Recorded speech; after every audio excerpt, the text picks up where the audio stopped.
Hello YouTube, this is Adam with BourbonTalk. Today we have another review coming at you. Today we have Henry McKenna 10-year bottled and bond. This is a single barrel. A little bit about this. Pull out my handy dandy phone here. So I wrote it down. So this is distilled by Heaven Hill with a mash bill of 75% corn, 13% rye, and 12% barley. This bottle right here is from barrel number 2718, and it was barreled on 11/21/05. I just got this one not too long ago, probably a few months, and I just opened it for this review here. Now I have had one dram so far because I am doing another review on Reddit for our bourbon. If you guys want to take a look there at it too. The video is probably going to have a little bit more. But if you are coming from our bourbon to check out my video review, I appreciate it. And this will be all up together shortly. So again, this one is, I would call this a sleeper. I've had a couple bottles of it before. And the reason I call this bourbon a sleeper is because, first of all, it's 100 proof. It's aged 10 years and it's a single barrel. Usually when you put all those together, you're looking at a fairly expensive bourbon.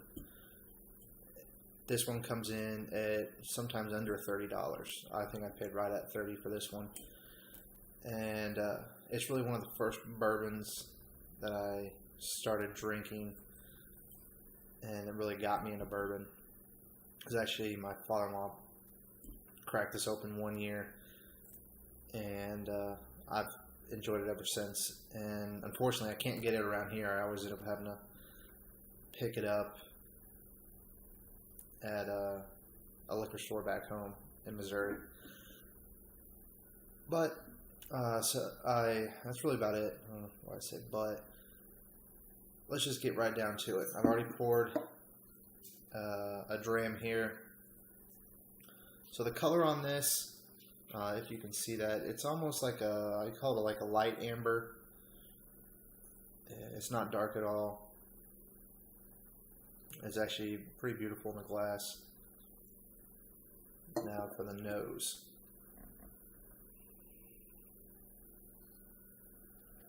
Here on the nose, and I wrote down a couple notes, so if you see me looking at my phone, it's because I already took some notes here.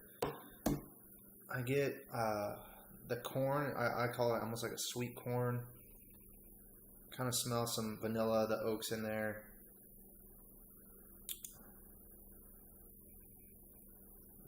It's kind of floral with some dried fruit, almost like a chocolate, some little chocolate in there too. I would call it chocolate dried fruit, a chocolate covered dried fruit.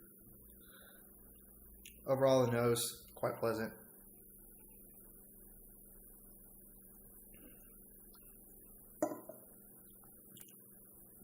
That's really about it. Yeah, it's definitely it's kind of sweet. All right, let's go for a taste. Cheers.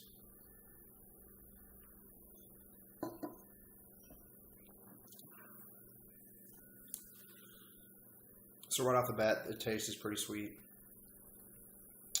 I get some vanilla, oak. I do get some citrus, like a kind of like an orange peel, probably.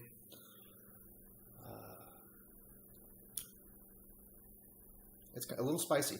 It's got some spice to it, almost like a peppery, and the sweetness is really balanced out by those pepper notes in there.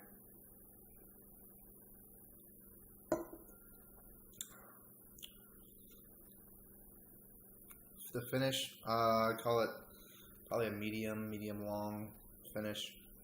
He'll stick with you for a minute, not too long. Then again, maybe that's my interpretation of it. It also might be a little bit of a kind of a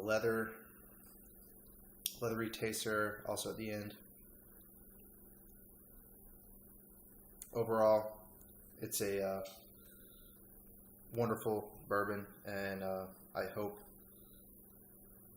Heaven Hill doesn't decide they want to raise the price on this, because this is a great sipping bourbon. It's pretty inexpensive, so you can drink it every day if you want.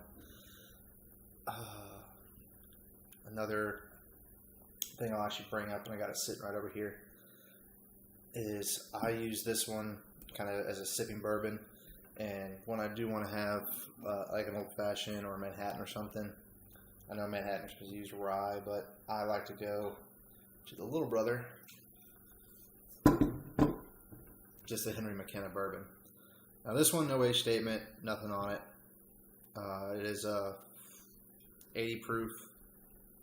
It's not quite strong. Has your typical bourbon notes, but overall a pretty good bourbon for the price. This 1.75 liter is like $20, and so if I'm looking for a mixing bourbon, this is my go-to. I've probably gone through 3 of these the past year, just because to me it tastes good, and for the price you can't beat it.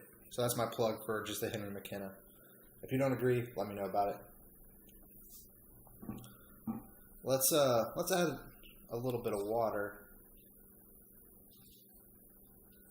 to this and see what we come up with.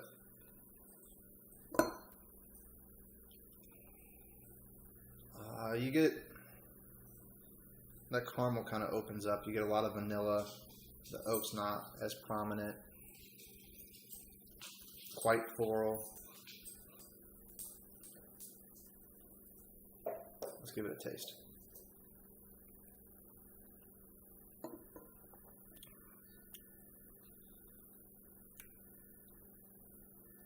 It didn't really calm down the heat too much. I mean, it's 100 proof, so it didn't really calm that down for me.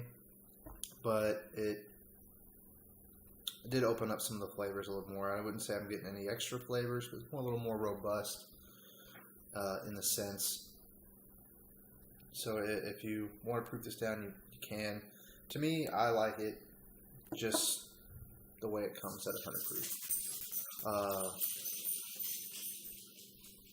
That's really about it. The only thing I can say about Henry McKenna 10-year bottle and bond is buy it if you find it, because at $30 a bottle, I wouldn't be surprised to see this start going up.